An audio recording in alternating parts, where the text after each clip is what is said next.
Welcome to the Prompton Podcast, the podcast where we separate market myths and mortgage meltdowns and decode the fine print of real estate so you don't have to. I'm your host, James Walker, here to guide you through the twists and turns and occasional real estate horror stories. Ladies and gentlemen, buyers and sellers of all ages, welcome to Prompton Podcast, episode number... Just had to double check that. That's 5 if you're not watching. Okay, first of all, I want to do something that I feel sad and heartened that I have to do. But we want to take a moment to extend our deepest love and support to the families and loved ones affected by the heartbreak and tragedy at the festival in Vancouver. Our hearts go out to everyone who is grieving, recovering, and trying to make sense of this unimaginable event. In times like these, our community's strength is in how we show up for each other. If you're in a position to help, we encourage you to consider donating to the verified GoFundMe pages supporting the victims and the families. We'll include those in the link to the show. Every contribution makes a difference. Let's come together and stand out with those who need us most. I'm sure everyone knows what we're talking about. Is the just heart-wrenching scenario that happened, and it's just makes us all sick to our stomach, and our hearts go to the families and everyone. So. Now I've acknowledged that. How is everybody? Higgins? Lots going on in the world, my man. Devoost? You guys totally fine. A little bit of election hangover today?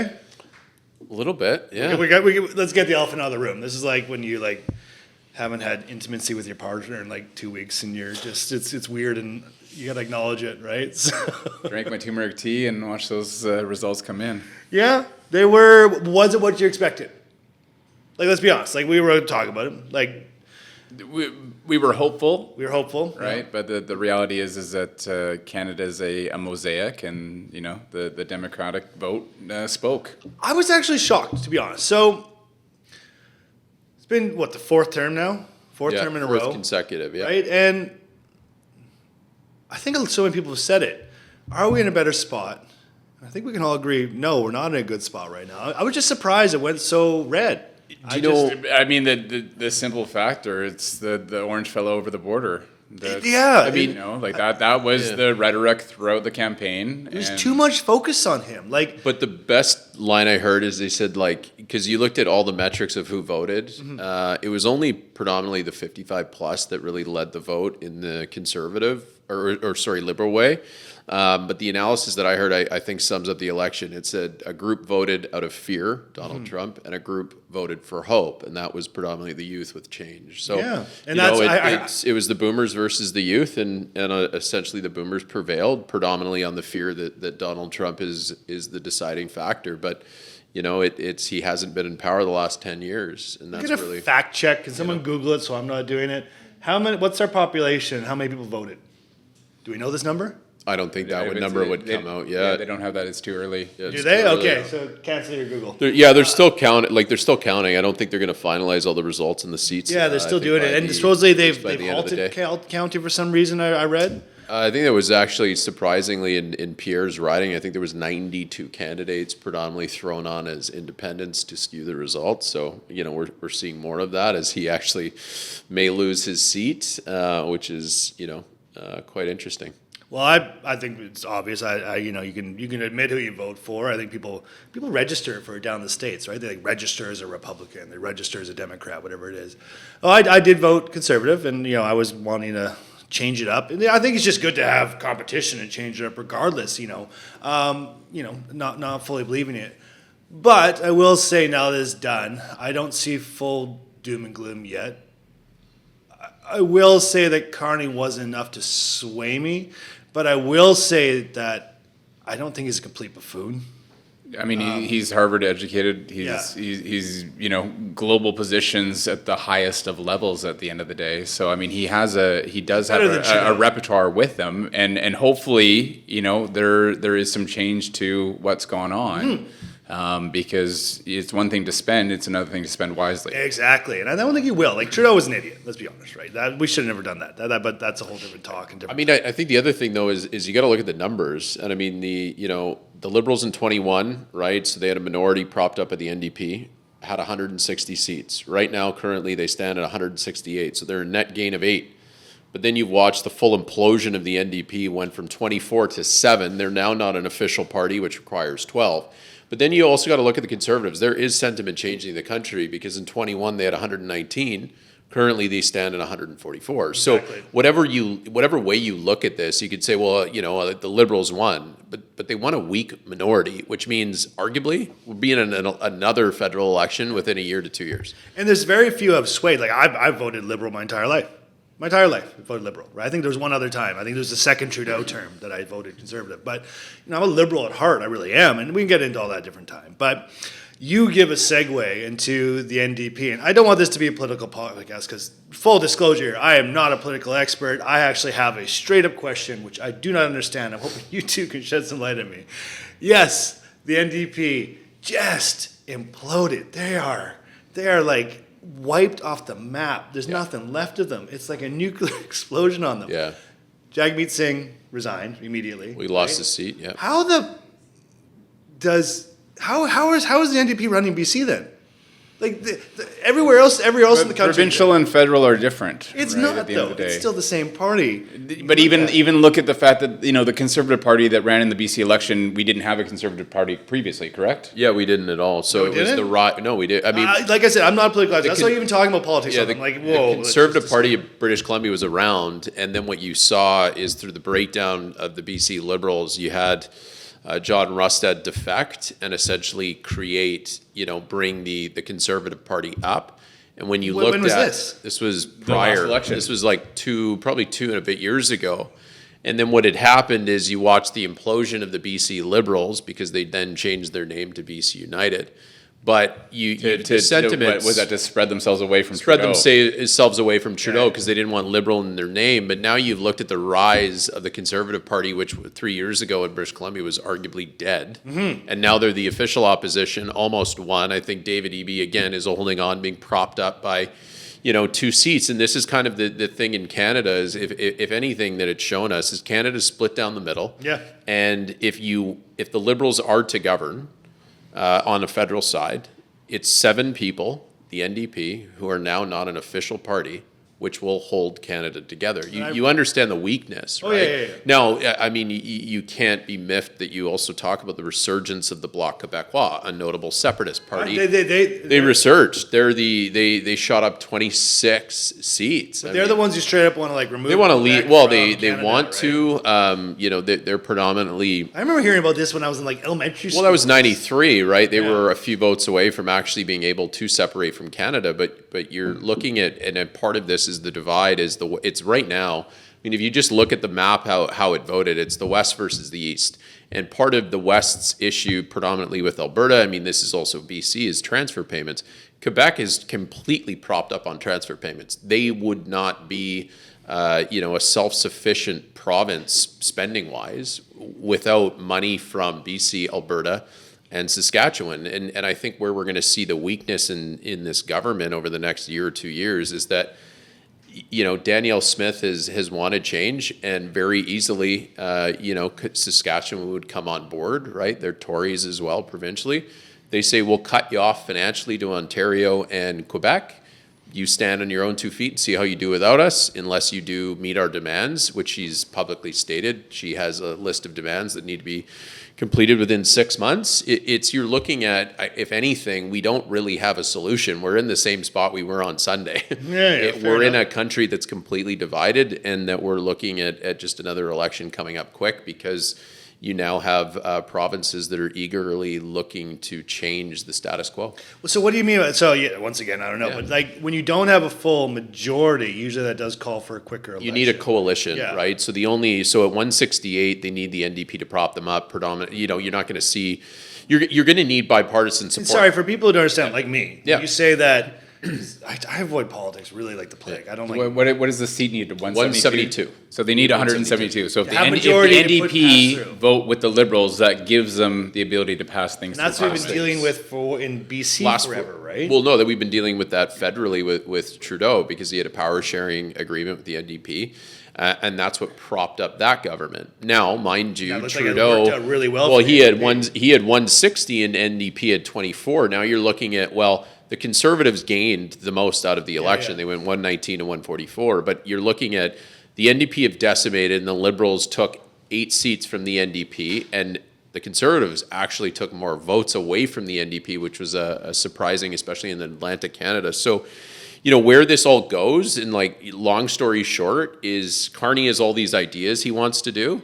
He doesn't have a strong enough government necessarily to really pass them, because you could see the coalition between the Conservatives and the Bloc vote this down. You could see people in the NDP, the sentiment at Quebec. I don't think the Bloc easily prop the Conservatives as much as the Conservative voters like that concept. Yeah. It's just very weak. So Well, I think we're pretty much like the United States now as well, where there's two parties, right? I think it's going that way. If anything, you look at how the the voting metrics went. It's really like, Didn't the Green win one party? Elizabeth May actually won her seat. Yeah, she won her seat. So they got one seat, and the NDP have 7, and then everything else is split between red and blue. Yeah, no, it seems like it's back to the same way. Yeah. So the only thing that actually perturbs me is that our blue up here is the Conservative, and that's the Democratic down in the States. And our red, it's flipped. I want them to actually just align their Color code? It just bothers me. It's like it's just an OCD thing where I just want them to match. It just really bothers me. So I'm actually going to write them an open letter to both parties, all 4 parties, and say, get your shit together. Stop messing around with your colors and stop confusing me, right? Because liberal up here is red. I see Trump's tie is red. It just bothers me, the whole thing. Anyways, anything new and exciting beyond that?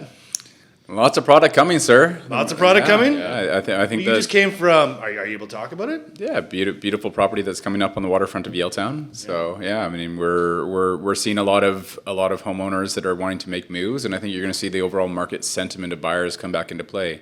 Typically, consumerism likes just to know what's going on. Absolutely. Right? So whether it was Liberals or Conservatives, it is what it is. Yep. It's set for the next foreseeable 4 years. Could be sooner, but it is what it is. So I think now you'll see a lot of those consumers from the real estate side wanting to make the moves that they've been wanting to make.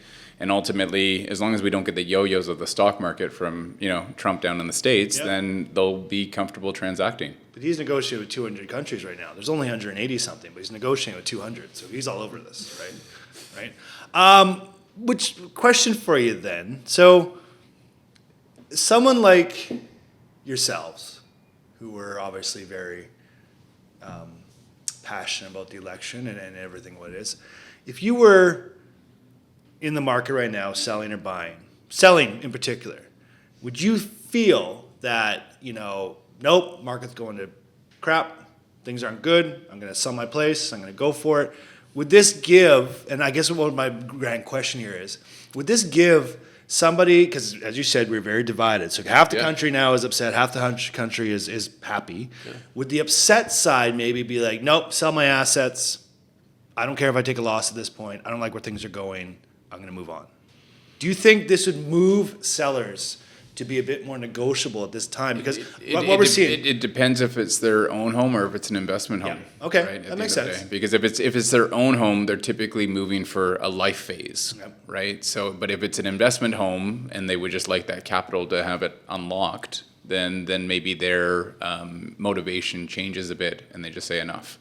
Well, this brings us to our opinion piece of today, and this is from the CBC News, and the article very, very cleanly writes, the pace of rent increase slows, but housing costs still rising in Metro Vancouver. So, as Prompted Real Estate, who we are, we manage 2,000 properties approximately, and we are definitely seeing downward pressure on rental prices from Surrey to Burnaby to Richmond to downtown Vancouver. Rent prices, we have a weekly meeting about it, and it is competitive as anything we've ever seen. So owners who are looking to do investments right now, they're not getting the rents they want. And are you seeing, in both of you, like it says here, housing costs still rising in Metro Vancouver. Are you seeing this though? It depends what asset though, right? Okay. In theory, because it's if you're a single detached home in a highly desired location, it's supply and demand, simple economics at the end of the day. So it really depends on location and what the asset is. But if you're just a dime a dozen property, you think you're just... Well, I mean, that goes to what's going on in Toronto, right? So Toronto, they released their stats. So, Toronto's condo market... Do you work or do you just read? No, I just read.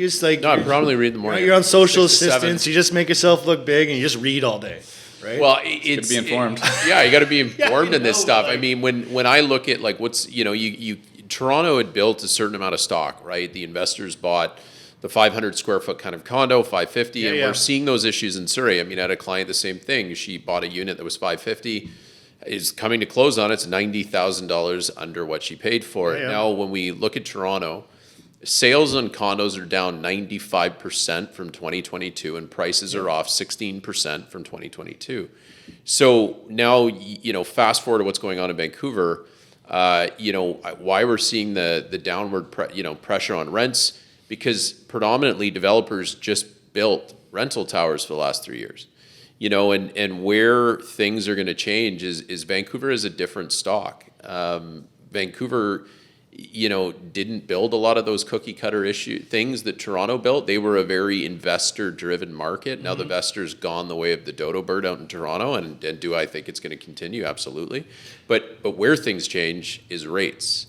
Once rates get cheap enough, right, and there's enough sellers under pressure, and they will sell at the right price to just cut their losses, that will bring the market back, and we still will have our supply issue. Have we had any more of those annoying little rate increases, like where the I mean, the bond's dead right now because the big upcoming things that we have on the horizon is tomorrow is Canada's inflation numbers, so we got to see where those are. I mean, where do you think we're at? I think we're on the way down. I think what did we go from? We went 2.6 to 2.3 or 2.2. I think we're going to probably hover around the same price. Yeah. It's going to be the reduction in gasoline will make its way through the system. I mean, you could see huge, by the way. You see, well, yeah, but that might be temporary. That's a whole nother story. Still, it might be temporary, but that's a whole nother story. Is during the worst of our times and the cost of living, they could have done something. The fact is they didn't. They did it for an election, and now we're looking at, I love gas, it's so cheap. But that will work its way through inflation numbers, right? And we could see,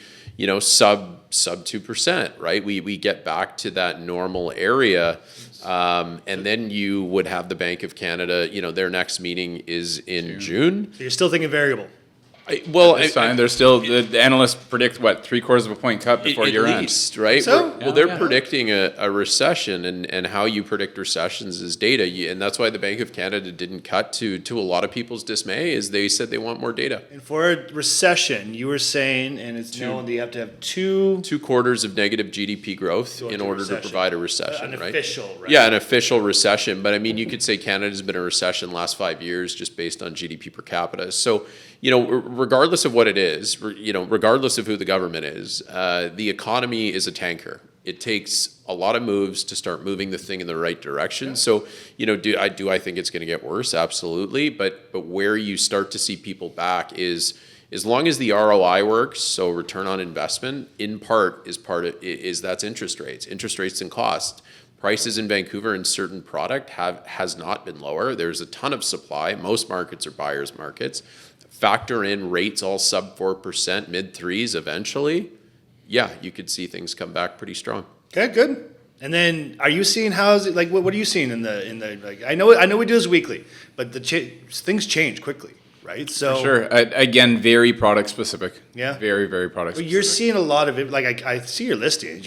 You're listing new places. They go up, right? Yeah. And through our actual own inventory, I'm just seeing a lot of places come on the market, and I'm actually seeing deals go through, right? So for sure, I think you're getting real local sellers selling to real local buyers, exactly. and deals get done, right? Because no one is trying to fleece the other person. If they're priced right, if you're through the roof and everything else, no, they're just going to pass, right? But if you're properly priced, if you're being reasonable in your pricing, you're not being greedy at this time and day. And we're far enough past some of those historical highs at the end of the day, so people aren't gravitating towards what they thought their property used to be worth, right? So they're more in line with what the true market value is on their home today. Are you dealing with any of the people who are having seller's remorse and looking at what it could have been a year ago or 2 years ago based on what it could be today? Or people more I know you're very good at educating your sellers. Yeah, I mean, one client made mention with that this past week that her and her husband, and they wish that they had timed it, but you can't predict your highs, and you can't exit at your highs and buy at your bottoms at the end of the day. Every now and then someone lucks out where they sell and things go down the next day, but it's very, very rare, and it's a timing thing. Right? And at the end of the day, typically real estate is a long held asset. It's not a stock. So idea of, again, population growth. Okay, you're going to get some rentals built, but you're not building new inventory, but you're going to put more people here. Well, we're still going to be in that supply and demand conundrum. And there's still people that post online and go, you just wait, that crash is going to happen from 2000. People are still waiting for the crash. They've called the crash and I think the issue is define a crash. Well, people literally from 2000 are it's going to go back to you just. Oh yeah, I mean, if we could all buy apartments in 2000 at those prices, when we fast forward 25 years later, we would all go back and liquidate everything and try to 10 for 80 grand. I'm that's 160 grand for 800 square feet in Aquarius is now worth 950 grand. You did okay. Should have bought 10 of those. It's I think where's the interesting sentiment now is where's the market going to go? Where are prices going to go in the sense of can they go higher? Arguably, yeah, but a factor of that is the foreign buyers that are now not allowed to buy are not here buying those those homes. So the only way you would then get a market to go up is it's immigration. Mm-hmm. So once a permanent resident is able to purchase a home, that is now upward prices because you've added people to the market, right? So again, we're supply and demand, but I still think we're going to be in that issue as developers. Again, they just haven't built anything but rentals. They're not going to. No. Yeah, and now it's when are they going to start up again? I mean, well, let's transition and segue to our next story, shall we? So now that, and just so everyone is a little plug to us, we will be in the very near future be doing a Concord Talks about the future, our future cast of the rental market and where we think it's going, because we've been holding off because we had an election coming. Now the election is done, we know which path we're taking towards prosperity or doom, whichever one we're going to be. But we have an article written by the BBC here, and this is our news article for today, and it says, "Build, baby, build. 5 things Carney has pledged to do as the Canadian PM." The first one, which is our ultimate segue there, double home building rates. In his victory speech in the early hours Tuesday, Carney pledged to build, baby, build, an apparent nod to Trump's pledge on oil drilling. It's time to build twice as many homes every year with an entirely new housing industry using Canadian technology, Canadian skilled workers, Canadian lumber. Okay, that's great. Now, let's go. Scale of 1 to 5. What do you think the chances are of Carney building 500 new homes a year? 0. 500,000 new homes a year? 500,000 new homes a year.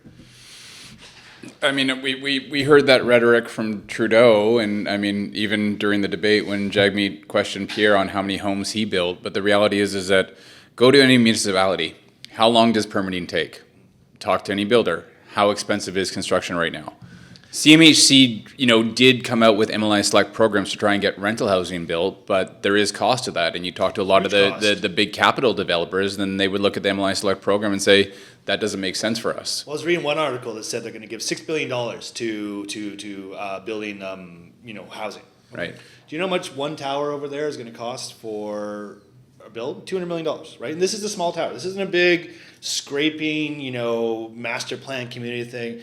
So if you think, it's standard 34-story tower, $200 million after everything else. How quick does that $6 billion go? It's dropping. It's not even noticeable. Right? That's it. I mean, at the end of the day, you can't proclaim massive numbers when you look at it on a micro economic scale. Yes. At the end of the day, it sounds really great for headlines, and the media loves it, and people think $6 billion sounds like a lot of $6 billion. That's great. Right? I mean, we spend $1 billion a month on servicing our debt in our country. Exactly. Right. So we spend 54. Right. It's scary. Yeah. It's sick. So we 1/10 of our debt cost, and we're going to build housing with that. Come on. But I mean, here's the thing.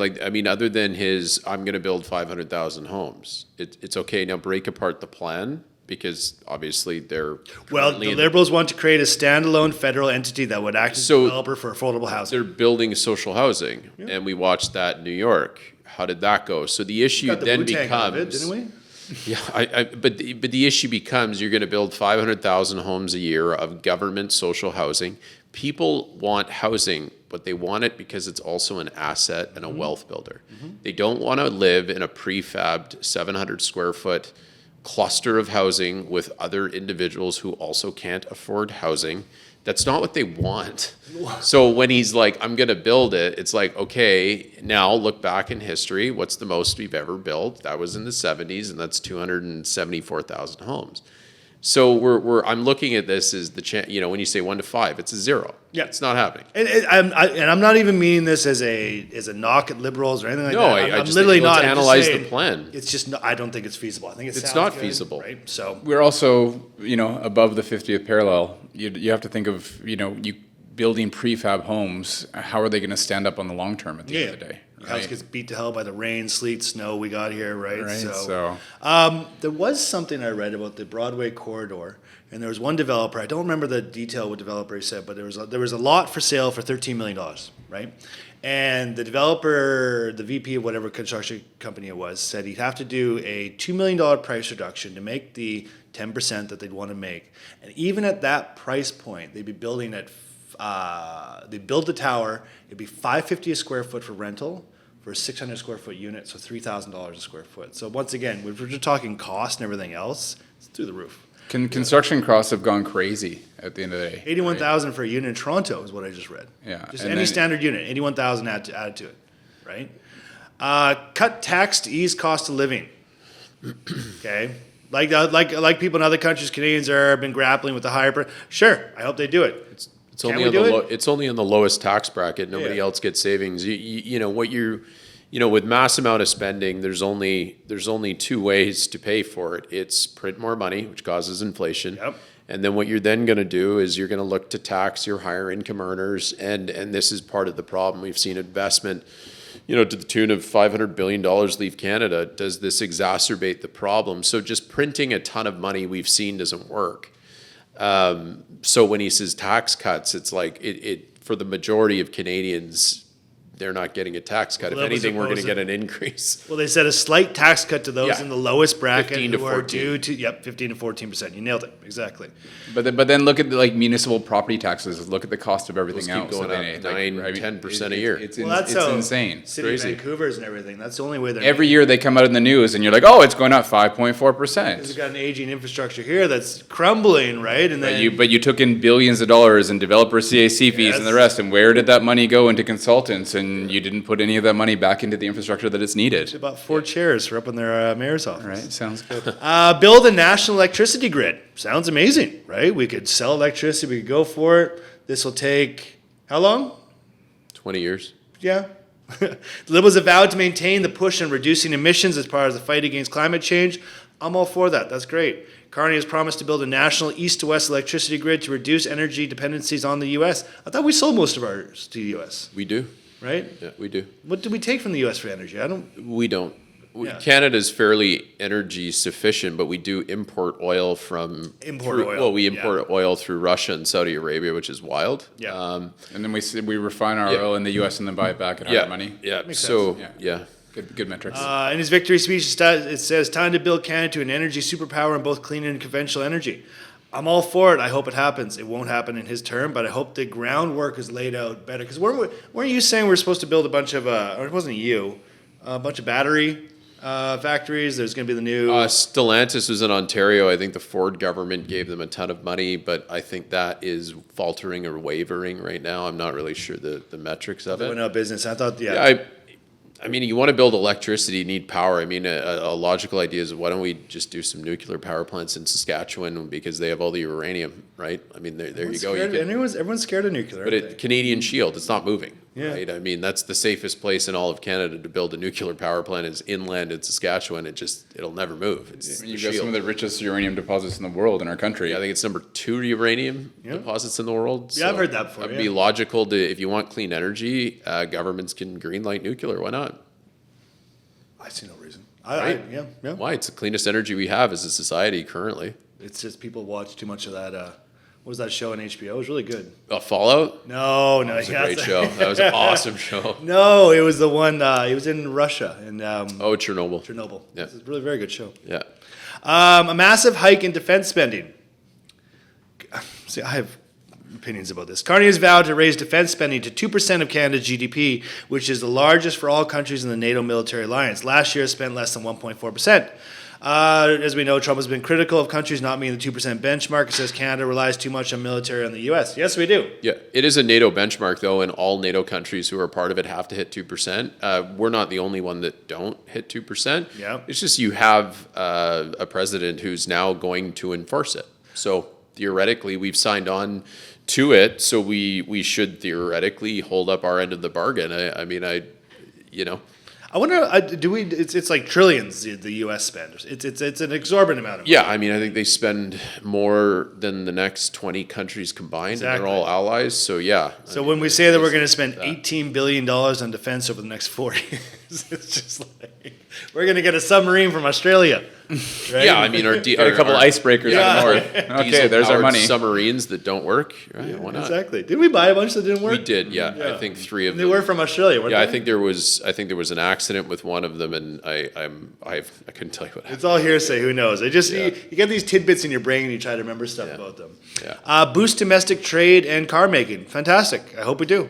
That's I think that's I think that's the first thing anybody should go over, through is that the provincial trade barriers that we have are illogical. They don't make any sense. And if you are expecting, no tariffs.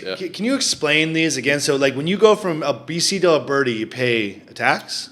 No, they have different regulations, and part of these regulations could be how long a driver's allowed to be on the road, different height requirements, load requirements, which all add cost to the shipping of goods. And just make it impossible. Yeah, because there's no standardized way to ship goods across Canada. And so you logically think if Canadians are so upset about tariffs, but yet we do it interprovincially, they should probably be a little bit more concerned with what's going on in their own country. I think so. So, like, if you go from Alberta to Saskatchewan, it's a totally different, like, you can't have this big of a truck or whatever it might be. Or I believe so. There are different movement of good barriers from, my extremely rudimentary knowledge on it. So Yeah, it's exactly. Once again, we're not experts. This is a But I hope that happens, because I think out of the current situation that we're in, I think that would be the greatest thing that comes out of this is true free trade in Canada.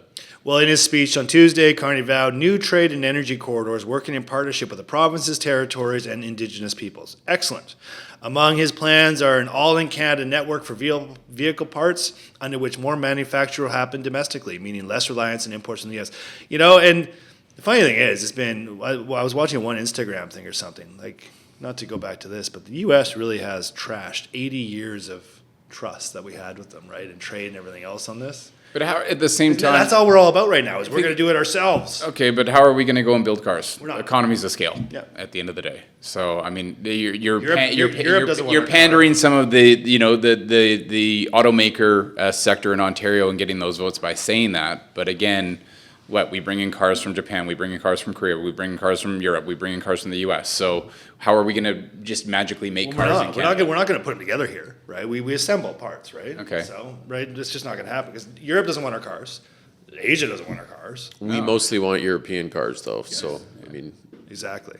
Okay, last news piece, and this is a very quick one, but I think in light of everything that's happened, the BCREA has put where is it? They've done an open letter to the government saying we need to ease foreign buyer rules and help supply. Now, do you think that would kickstart? Because right now, investing in Canada, or not Canada, BC, and I think you said it last time. It's your risk and reward, right?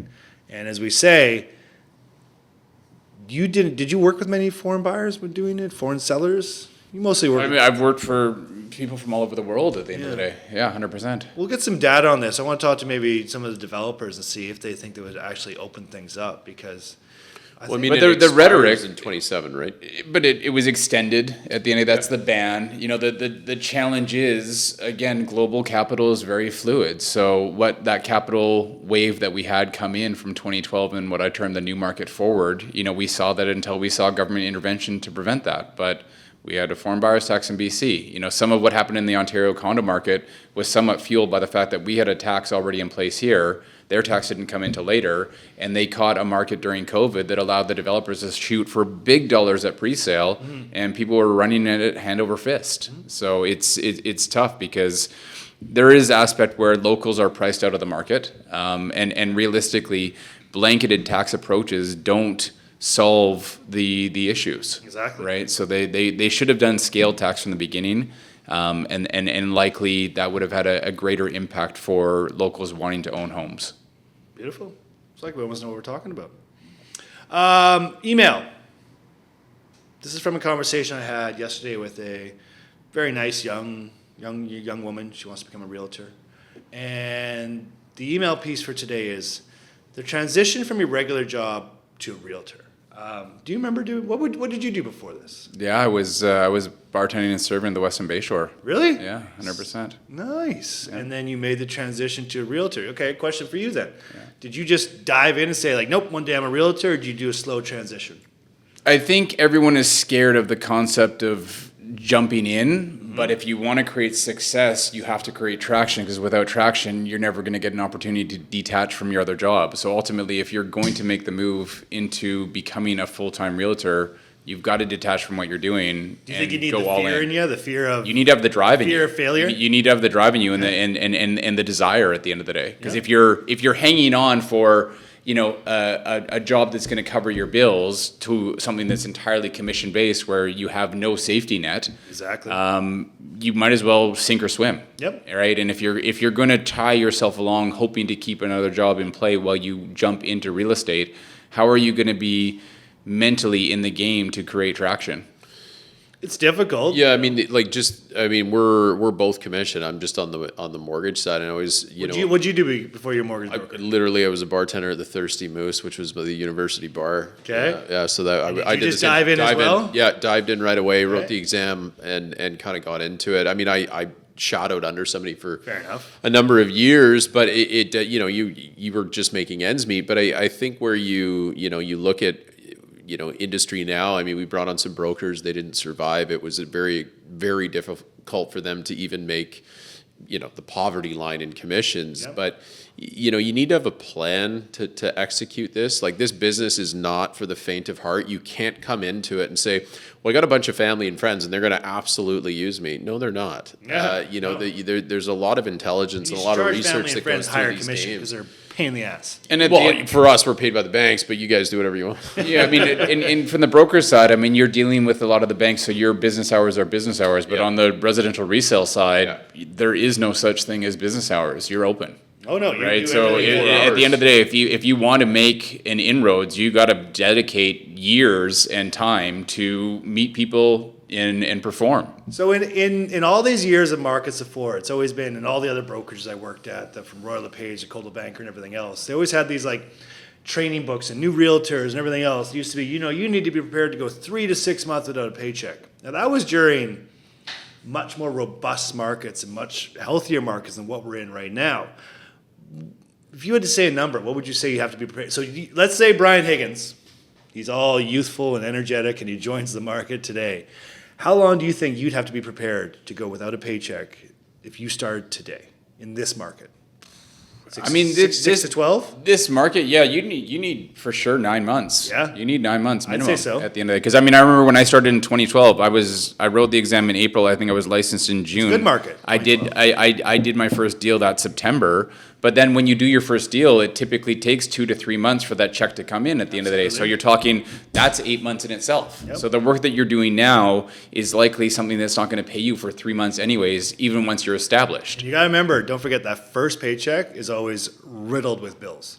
It's not even going to your bank account. It's paying off the brokerage, it's paying off your board fees, whatever you got, right? So that first check also, you'll always feel bad for realtors when you get it. It's gone. Right. And I think the reality too is that real estate during COVID had a bit of a boom because of these reality shows. So you had Ryan Serhant and selling New York. You had Selling Sunset. So you had all this sexiness to real estate all of a sudden. And people were driving. That was never Selling Sunset. That was a wild. It was. Let's be honest here. Are those shows good for our industry? Yeah. During COVID, did you not see every bottle service girl, get laid off and going, I'm going to real estate? And it's, at the end of the day, unfortunately, I think the younger masses looked at it as it was a windfall. No, that's what they see. They walk around, they do 9.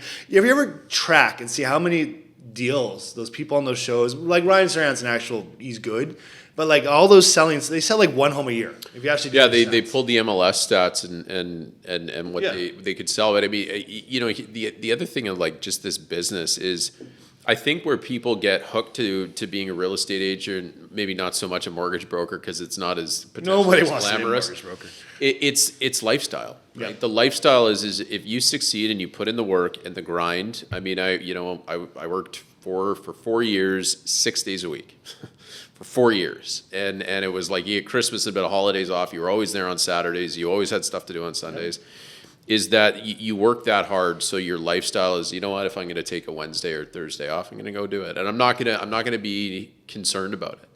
And I think that's what attract people to this. But when you see the attrition rate, I think it's like a tough realization. You see it as a managing broker, is that like people are like, wow. I mean, even the brokers that we had that didn't work out, they were like, I didn't think it was this hard. And it was like, yeah, it's probably one of the hardest things you're ever going to do. But when you say that you worked 6 days a week, for 4 years and everything else, that's no different than any other job where you succeed. No, but on like when you're on commission though, you got to be that hungry to be like, that's how I'm going to do this. Right? I would agree with what you're saying. I would agree because at the end of the day, somebody with business acumen, if they have drive, no matter what they're doing, they dedicated themselves. Like some of the mentors that I've met in life and that have built incredible businesses, what did they do? They poured their heart and soul, right? There were not days off. Their mind was not switched off. It was a growth mindset, and they grew phenomenal businesses because they were committed to it. But if you look at some of these developers and the people that we know in the real estate industry, they're salary, but I still see the hours they're working. I'm like, holy, you're still working? Like it's 10 o'clock at night, it's 11 o'clock at night, you're still doing emails. Or I guess the example I had was one of my very good friends working for, when we were all out partying in our 20s, he'd go home on Friday night, get up early, go to the bank, work all day, and now he's in New York making oodles of money. He's very successful, and that's just the difference, right? So what I'm saying is any job we do, you got to be successful. And I think social media doesn't showcase that side of it, Absolutely. Right? Be it from a sports star to somebody that's built well, somebody that's built a business, there is a grind that's behind that the average person doesn't realize. Absolutely. And I think part of the realtor is getting into the business. Some of the questions I would be asking them is like, what is your goal here? Yep. Right? And are you willing to give up to get to where you want to be? Yeah. Are you going to do it? Right. So, and real estate's a fantastic industry, and I think you'd agree, as long as you have a steady group of clients. And like what's half the job is clients, right? If you got a steady group of people, even when you're in industry, you got a steady group of people want to work with you. But that takes 7 years to accumulate that. Minimum, right? That's 7 years of work before you realize that you have a steady group of clients. And I think when you see like you see your hard work, it's the referrals that people, okay, I am referring you. That means that you're doing something right. That's success. That's success, right? And it's you can have a book of clients, but I mean, if they're not referring you, your book of clients is the same book. It doesn't get rolled over, and then all of a sudden it's, well, I'm not making any money. Well, yeah, because perhaps maybe you weren't very good. And then real estate and mortgage brokerage sucks. Yeah. Yeah. All right. I think we've talked our ears off here for a while now. That's episode 5 in a bag, and any closing thoughts? Get to work. Get to work. I can see you got a little red around the nose from crying last night. Oh, I'm good. I'll be totally fine. Yeah, she will survive, right? We'll survive. As I said, we'll give it a go. I'm not going to pull the panic button yet, but we'll see. You got to be optimistic. And once again, in the end, I was talking to our accountant today, and his name is Bob Shen. And we were joking, and I said, well, if you don't like this one, you can always go vote in your democracy at home, and he's from China. So, we live where we live, and it is what it is, and we'll roll with it and take it from there. So, beauty. All the best to everyone, and we will see you next week. Thank you. Thank you, everyone.